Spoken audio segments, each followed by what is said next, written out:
Are you creating a program that is, wow, look at all these different kinds of triangles? Or are you creating a program that is, look at this triangle, but also look at this circle and like what a beautiful difference between this circle and this triangle?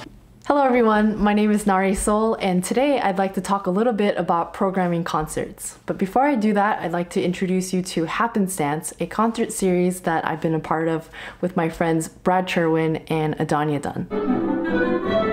Brad is an amazing clarinetist. He and I have been working together for the past 4 years, performing dozens and dozens of times together, and he's also a visual artist.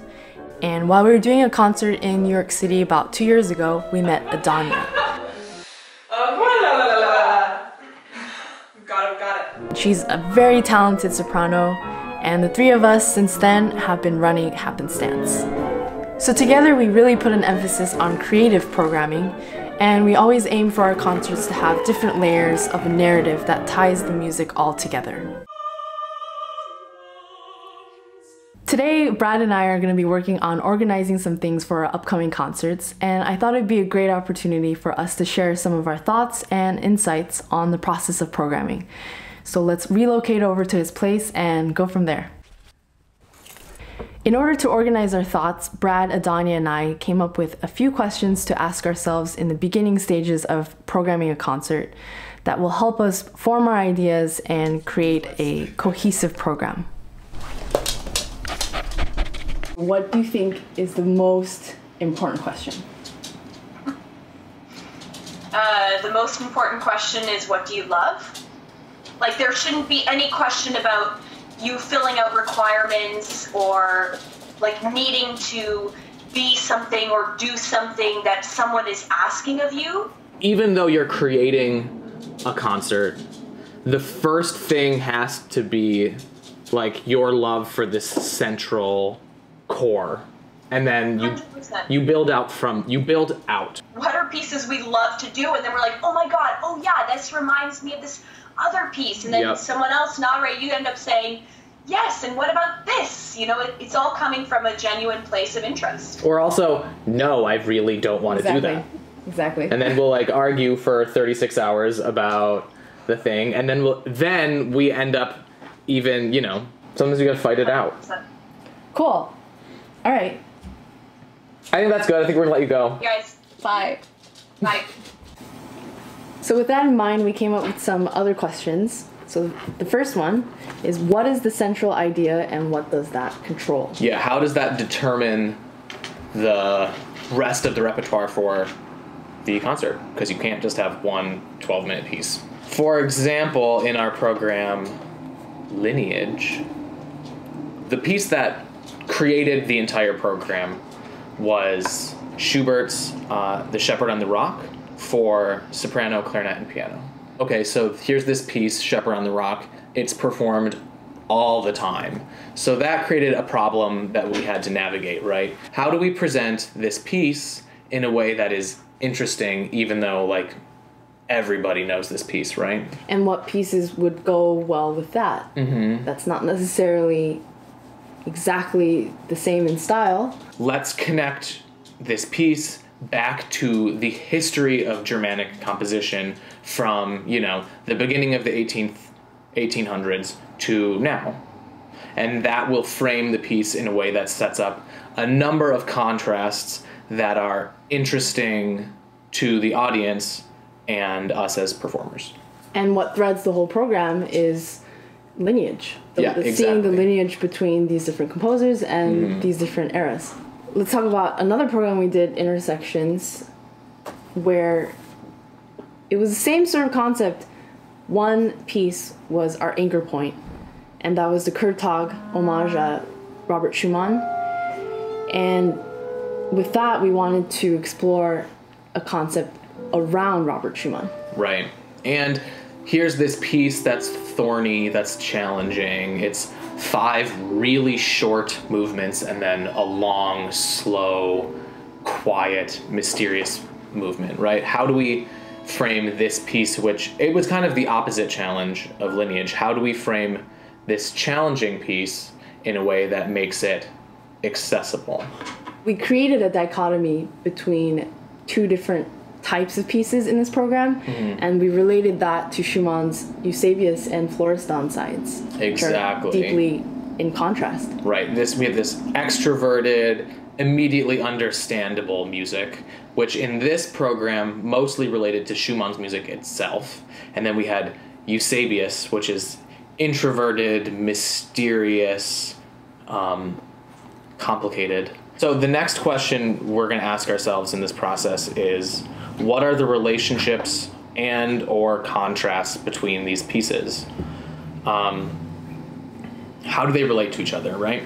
So in Lineage, the relationship is that they all come out of this stream of composition, right? So we have pieces from early Romantic repertoire, and then we have pieces from the Second Viennese School, which is Schoenberg, Webern, and Berg, obviously.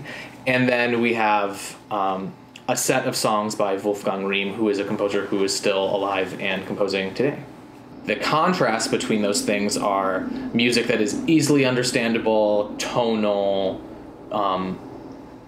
outwardly beautiful, and music that is mysterious and modernist and challenging and atonal.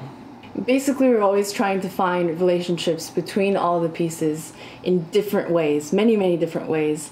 Say that there's a triangle, there's another triangle in the triangle, and there are, 3 triangles within that triangle, and then there's that outer triangle.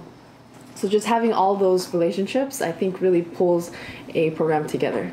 You want to reinforce the central idea as many times as possible, exactly. Really.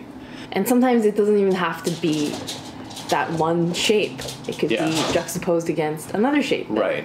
And that's the point of what we're trying to express there. Are you creating a program that is, wow, look at all these different kinds of triangles?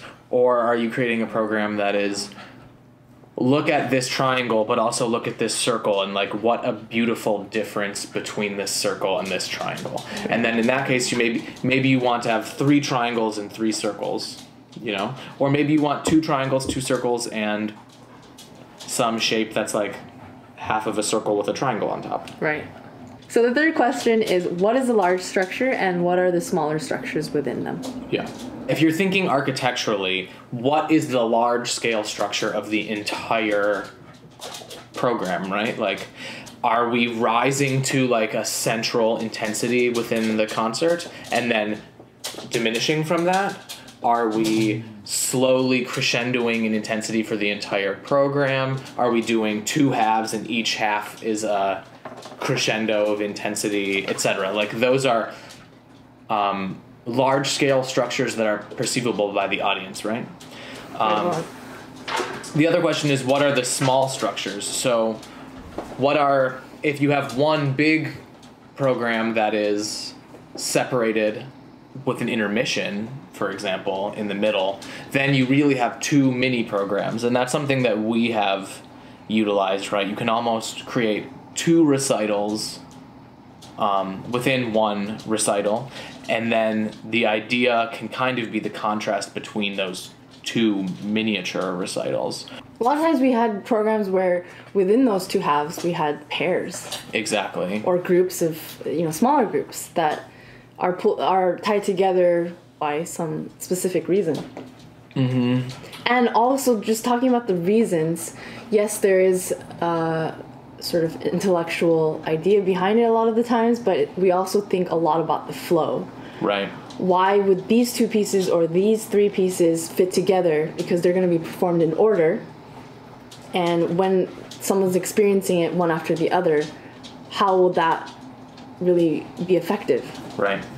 So we think of these small scale structures kind of like the immediate things you're viewing when you're on this conveyor belt of the recital. Like, so the recital is taking you through these experiences, and what are these small experiences, and what do they then build into? What larger experiences do they then build into? Right.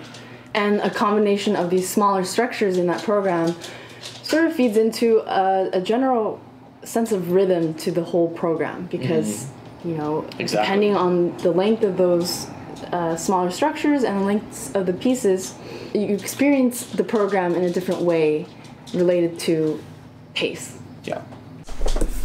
So this turned into that. And that's the program.